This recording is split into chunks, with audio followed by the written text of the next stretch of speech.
Najib Razak memfailkan permohonan untuk menghantar bahan bukti baru di Mahkamah Persekutuan hari ini. Dalam usahanya membatalkan perbicaraan kes SRC International Berhad di Mahkamah Tinggi Kuala Lumpur.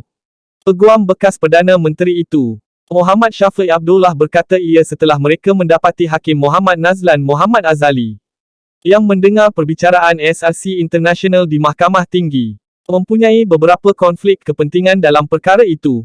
Bukti baru yang ingin dikemukakan berkenaan penemuan terbaru bahawa Hakim kes SRC Nazlan, pada 2006 merupakan Ketua Penasihat Undang-Undang Kumpulan dan Setiausaha Syarikat untuk Kumpulan Maybank, yang memiliki tanggungjawab terhadap pengurusan dan pentadbiran semua jabatan perundangan seluruh kumpulan itu, katanya dalam sidang media di Kompleks Mahkamah Kuala Lumpur hari ini. Dia berkata, perkara itu relevan kerana pihaknya baru-baru ini mendapati Maybank Investment Bank Berhad adalah badan yang mencadangkan penubuhan SRC International.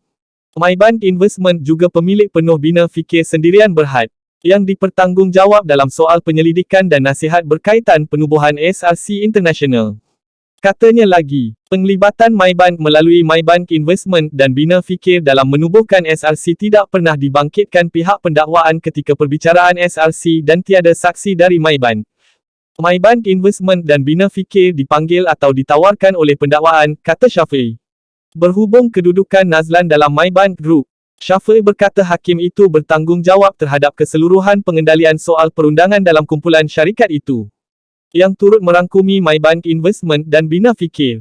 Justeru, katanya, Nazlan tentunya ada pengetahuan terhadap kerja-kerja menasihat dalam soal SRC.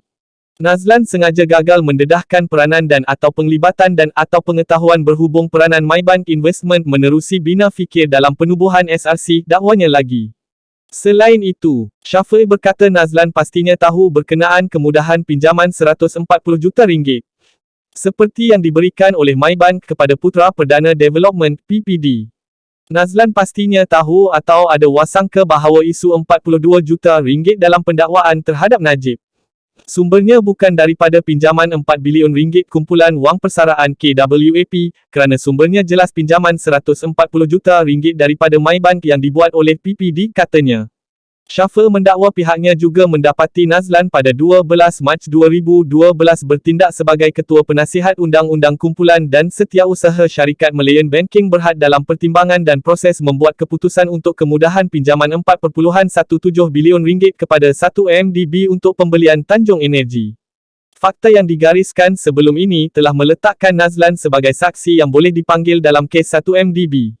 Walaupun ada pengetahuan berhubung penglibatannya dalam soal pinjaman kepada 1MDB dan tahu Najib didakwa dan dibicarakan di satu lagi mahkamah tinggi untuk kes 1MDB, di mana dia boleh dipanggil sebagai saksi, Nazlan telah gagal atau mengabaikan untuk membuat pengisytiharan berhubung penglibatan, pengetahuan atau kepentingannya terhadap pihak-pihak dalam kes ini, kata Syafiq. Terima kasih.